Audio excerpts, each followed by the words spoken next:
दिल्ली की रामलीला से निकाली गई पूनम पांडे अब नहीं बनेंगी मंदोदरी। देश भर में हो रहा था विरोध। क्या यूट्यूबर अरमान मलिक ने प्रेग्नेंट बीवी को छोड़ा? पहली पत्नी पायल मलिक को दे दिया तलाक और दूसरी पत्नी कृतिका संघ के साथ रहने की है प्लानिंग। लोगों की नजर लग जाती है। विवाह फेम अमृता राव ने बॉलीवुड की पॉलिटिक्स पर बोल दी बड़ी बात। खबरों में आगे बताएंगे। क्या स्टेज पर डांस करने का सपना चौधरी को हो रहा है पछतावा? बोली बच्चों को वो वीडियो नहीं दिखाऊंगी। और सिनेमा लवर्स को लगा बड़ा झटका। 200 रुपए में टिकट मिलने वाले फैसले पर कर्नाटका हाईकोर्ट ने लगा दी रोक। नमस्कार दोस्तों, आप देखना शुरू कर चुके हैं Bollywood top 5 controversies of the day, यानी वो 5 बड़ी खबरें जो इस वक्त सोशल मीडिया ट्रेंड बनी हुई हैं। शुरुआत करते हैं दिल्ली में हो रही लवकुश रामलीला से, जहां एक्ट्रेस पूनम पांडे को मंदोदरी का रोल निभाने का ऑफर दिया गया था, लेकिन शुरू से ही उनके इस किरदार को निभाने का विरोध संत समाज कर रहा था।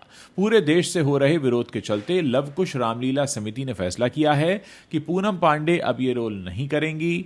ये किरदार अब कोई और दूसरा कलाकार निभाएगा। लवकुश रामलीला समिति ने मंगलवार को एक बयान जारी करते हुए इस बात की जानकारी दी कि पूनम पांडे को रामलीला से हटा दिया गया है। उन्होंने एक पत्र जारी करते हुए बताया कि समाज के विभिन्न वर्गों से आई आपत्तियों के बाद यह निर्णय लिया गया है। समिति के अध्यक्ष अर्जुन कुमार और महासचिव सुभाष गोयल ने बताया कि पूनम पांडे ने समिति के आमंत्रण पर मंदोदरी की भूमिका निभाने की सहमति दी थी, लेकिन उनके नाम की घोषणा के बाद अनेक संस्थानों और वर्गों से आपत्तियां सामने आने लगीं, जिससे रामलीला के उद्देश्य यानी भगवान प्रभु श्री राम का संदेश समाज तक पहुंचने में बाधा उत्पन्न हो रही थी। तो गहन विचार विमर्श के बाद समिति ने सर्वसम्मति से फैसला लिया है कि इस साल मंदोदरी की भूमिका किसी अन्य कलाकार से करवाई जाएगी। समिति ने पूनम पांडे के उज्जवल भविष्य की कामना करते हुए कहा कि उम्मीद है कि वो हमारे निर्णय को समझेंगी। यूट्यूबर अरमान मलिक को बिग बॉस OTT 3 में देखा गया था। इस शो में वो 2 पत्नियों के साथ पहुंचे थे। उनकी पहली पत्नी का नाम पायल मलिक है और दूसरी पत्नी का नाम कृतिका मलिक है।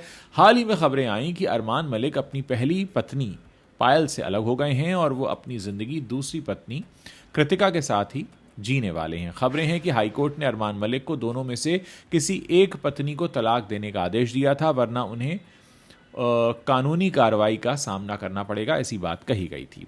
तो खबरें यह हैं कि अरमान ने पायल मलिक से तलाक लेकर कृतिका मलिक के साथ रहने का फैसला किया है। रिपोर्ट में यह भी कहा गया है कि हाईकोर्ट ने अरमान के पक्ष में फैसला सुनाया था और उन्हें पायल से तलाक दे दिया था। आपको बता दें कि अरमान की पहली पत्नी पायल मलिक प्रेग्नेंट भी हैं। अरमान मलिक या उनकी दोनों पत्नियों की तरफ से फिलहाल इसको लेकर कोई ऑफिशियल स्टेटमेंट सामने नहीं आया है। उनके करंट व्लॉग्स में भी पायल मलिक को देखा जा सकता है। अगस्त 2025 में पटियाला डिस्ट्रिक्ट कोर्ट ने अरमान मलिक को तलब किया था। कोर्ट ने एक नोटिस जारी करके अरमान और उनकी दोनों पत्नियों यानी पायल और कृतिका को कोर्ट में पेश होने को कहा था। अरमान के खिलाफ एक याचिका दायर की गई थी, जिसमें आरोप लगाया गया था कि अरमान मलिक ने 2 नहीं बल्कि 4 बार शादियां की हैं, जो कि हिंदू मैरिज एक्ट का उल्लंघन है। इस खबर के सामने आते ही सुर्खियां गर्म हो गई थीं कि क्या अब अरमान किसी एक पत्नी को तलाक देंगे, क्योंकि हिंदू धर्म को मानने वाले व्यक्तियों में एक समय में केवल एक ही शादी करने की इजाजत है। बॉलीवुड एक्ट्रेस अमृता राव इन दिनों अपनी हालिया रिलीज फिल्म जॉली LLB 3 को लेकर काफी चर्चा में हैं। इस फिल्म के जरिए अमृता ने कई सालों बाद बड़े पर्दे पर वापसी की है और उनके काम की भी खूब तारीफ हो रही है। इसी बीच अमृता ने बॉलीवुड की राजनीति को लेकर बात की है।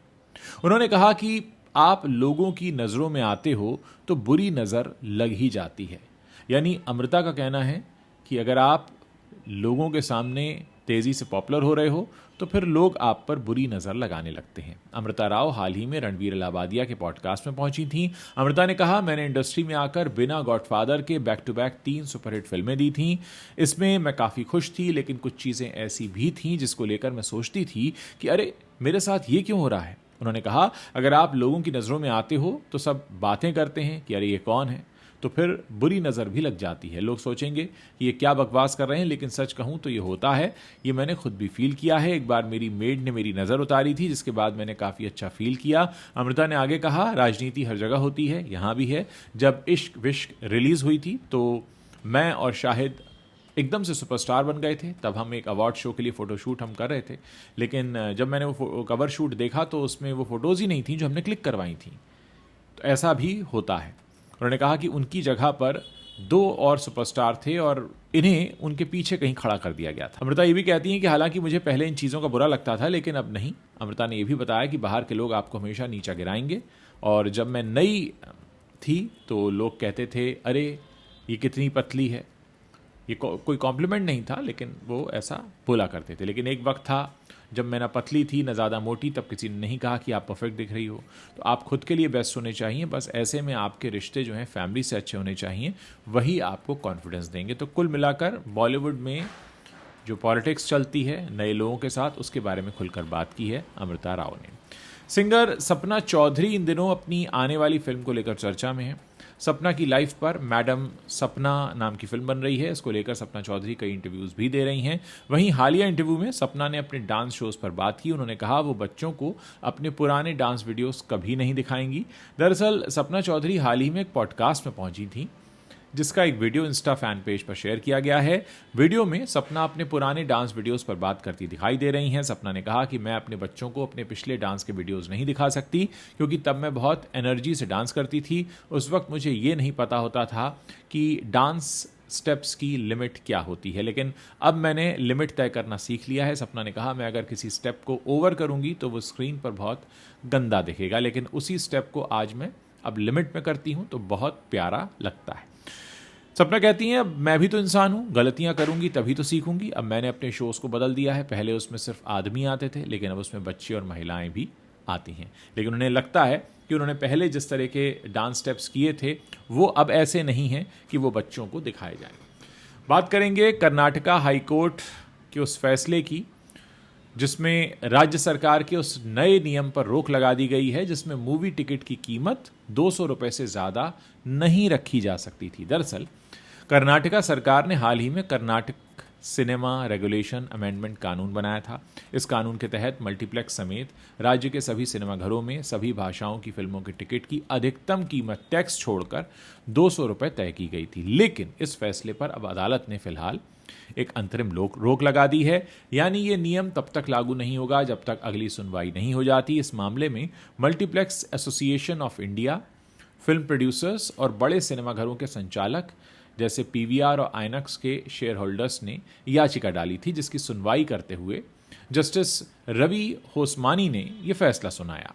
असल में याचिकाकर्ताओं ने मल्टीप्लेक्स और सिंगल स्क्रीन थिएटर्स की तुलना पर आपत्ति जताई। उनका तर्क है कि सभी थिएटर्स के लिए टिकट की कीमत 200 रुपये तय करना गलत है, क्योंकि मल्टीप्लेक्स के संचालन, तकनीक और लोकेशन पर सिंगल स्क्रीन थिएटर से काफ़ी ज़्यादा खर्च आता है। उन्होंने ये भी कहा कि IMAX और 4DX जैसे प्रीमियम फॉर्मेट को इस नियम में शामिल नहीं किया गया है, इसलिए एक समान टिकट कीमत तय करना ठीक नहीं है। साथ ही याचिकाकर्ताओं ने इस नियम की सेलेक्टिव अप्रोच को भी सवाल उठाए हैं। OTT प्लेटफॉर्म, सैटेलाइट टीवी और दूसरे मनोरंजन के साधनों को इस नियम से बाहर रखा गया है, जबकि सिनेमा हॉल्स पर इस तरह की पाबंदी लगाई गई है। इसके अलावा इस नियम में 75 सीट्स या उससे कम वाली मल्टी स्क्रीन प्रीमियम सिनेमाओं को छूट दी गई है, लेकिन प्रीमियम की जो परिभाषा है वो साफ तौर पर नहीं लिखी गई है। याचिकाकर्ताओं का कहना है कि ये नियम भारत के संविधान के अनुच्छेद 19(1)(c) का उल्लंघन करता है, जो व्यापार करने का अधिकार देता है। मल्टीप्लेक्स एसोसिएशन के सीनियर एडवोकेट उदय होला ने कोर्ट को बताया कि टिकट की कीमत पर 200 रुपये की सीमा रखना एक तरह की मनमानी है। तो दोस्तों, ये वो 5 बड़ी खबरें हैं जो कंट्रोवर्शियल हैं और इस समय सोशल मीडिया पर छाई हुई हैं। अगर आप वीडियो पसंद कर रहे हैं इसे शेयर कीजिए। चैनल पर अगर आप नए हैं तो हमें सब्सक्राइब कीजिए, ताकि जब भी हम कोई नया वीडियो पोस्ट करें उसकी जानकारी आप तक तुरंत पहुंच सके।